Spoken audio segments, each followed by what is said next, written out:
and welcome to tonight's review, which is a sake review. So I didn't go out and buy sake. I definitely don't have the money to go and get that stuff. It's kind of on the expensive side. But when my former coworker,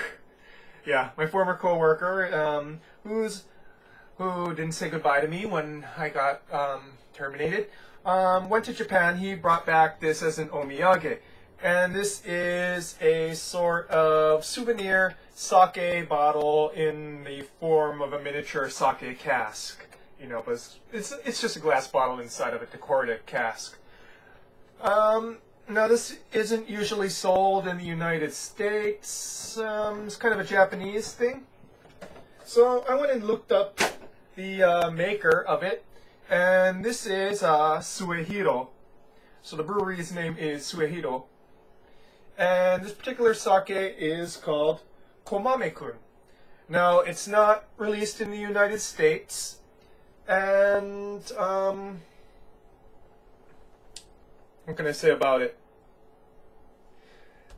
There's not much information about it at all. There's no information at all in English about it. So I have no idea what the tasting notes are going to be like. And I'm going to go and state forthrightly that you should definitely not take my tasting notes too seriously on this, mainly because it wasn't refrigerated for, I believe, like 3 or 4 days during the flight and while I was sitting in this van. So it's probably got and accumulated a whole bunch of off flavors, what have you. The sake is a pretty sensitive beverage. Most people don't realize it, but it's one of the most sensitive alcohols out there to temperature change, to light. It's basically like a crossing between beer and wine. Temperature and light can ruin it. And it's also not very shelf stable too. You definitely should have it within about 6 months. So it's more like beer in that respect. And like beer, it is a brewed beverage. It's not like regular wine, where you just toss some yeast in. So, even more than that, sake is kind of a two-step in which the koji mold is grown upon the rice starter in order to break down the long starch chains into something that the yeast can use. And Suehiro sake is one that's renowned for its use of the Yamahai method, which is a method in which sake is brewed and the fermenting sake is allowed to develop its own lactic acid as opposed to having lactic acid added to it in order to speed the process along. This adds pretty much a month to the fermentation time, so that that lowers production time, money, and everything. So looking this up, this is about 1,450 yen, so about between $13 and $15 if the exchange rates are correct. So let's get to it. Let's go and drink this sake. And I'm going to be using the Glencairn glass here, mostly because sake is usually consumed in this pretty small glass.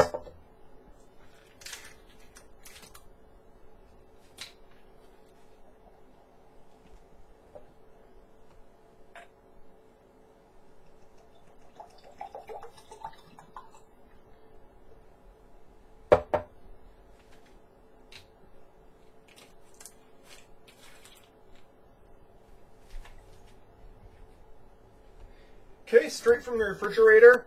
That's how you want your sake. You want it, 99% of, probably more like 95% of quality sakes should be consumed very cold. So this looks to be clear, and I'm going to go and check it against the white here. Almost just the slightest yellow tinge to it. Most sake is clear to just slight yellow.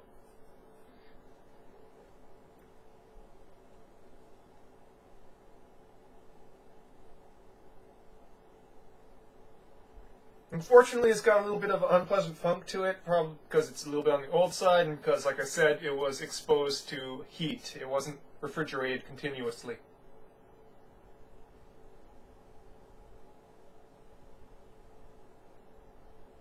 Nice notes of hay.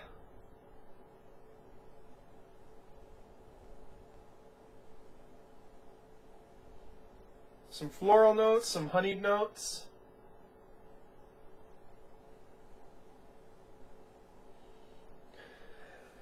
Hmm.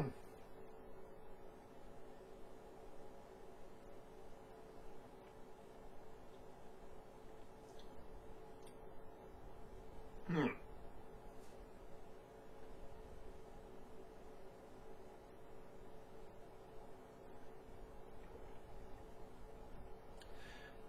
Very high acidity. I can taste it, but also balanced by a very high sweetness.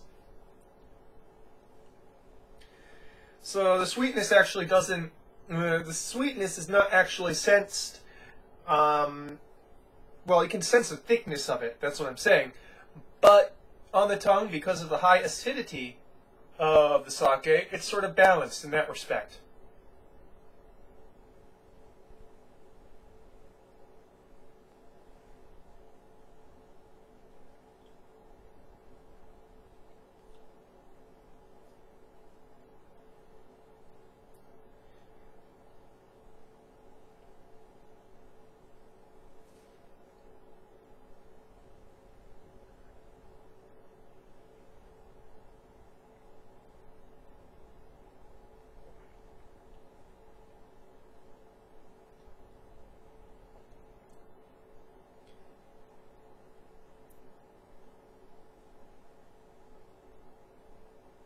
I'm trying very hard to go and suss out some flavor here.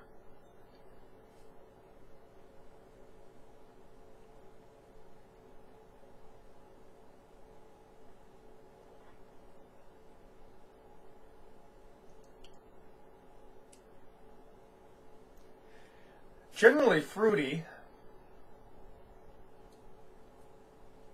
Maybe hints like fresh plum, not pickled plum. Definitely, this is not an umeshu, but like, a bit like I'm not even going to say it. It's so light. It's not even like biting into a plum. It's like smelling some sliced plum.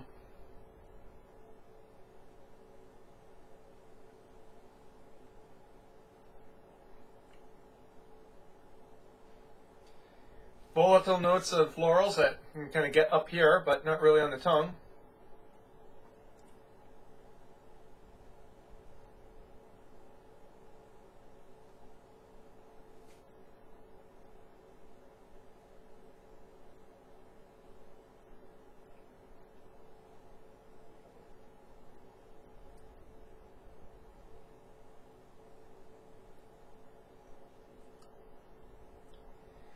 But generally, no bad notes of production.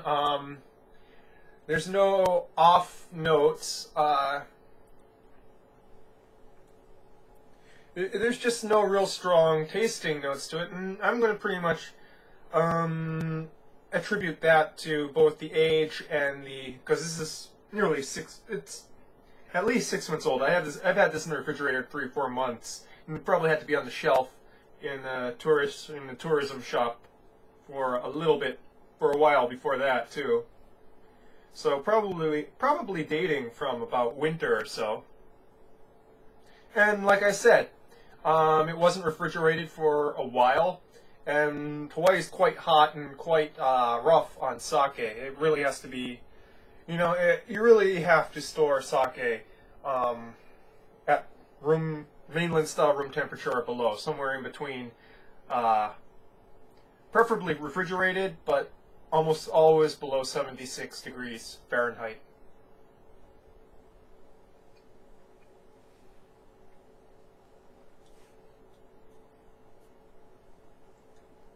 So those elusive fruity notes, and they keep on increasing. Still can't really put my finger on them.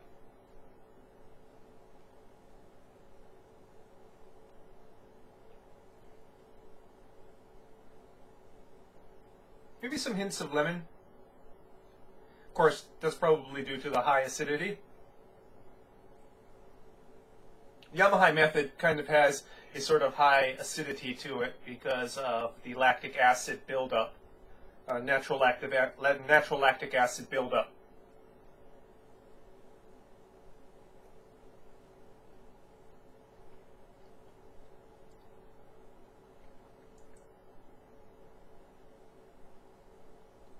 Hmm.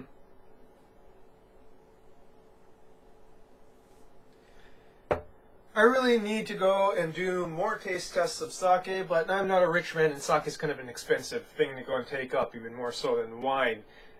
Being that quality sakes at a baseline usually start at about $15 to $20, whereas you can actually get drinkable wine, even in Hawaii, for under $10.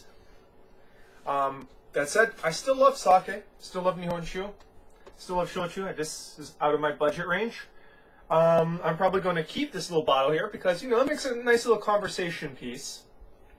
And Suehiro does have multiple sakes that are distributed in America.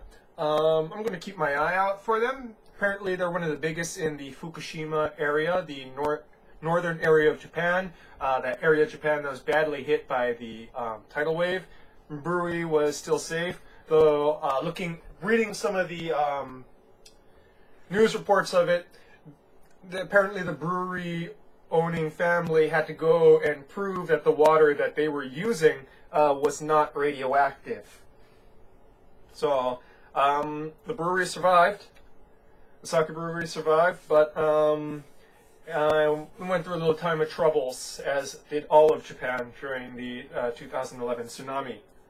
So if you see it, definitely give it a shot. Apparently they're one of the best sake breweries, known for the Yamahai method, which usually has a much more flavorful, much more old-fashioned sake taste to it, as opposed to more cleaner, modern sake taste to it.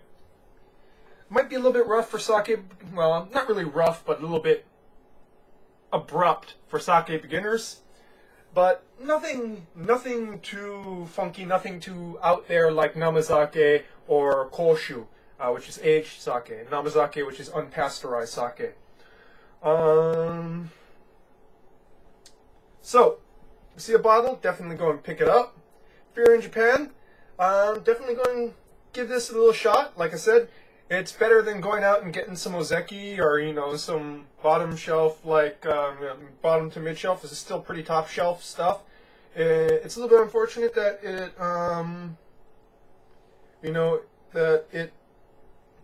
this is a premium sake, and like I said, there was no brewing flaws with it.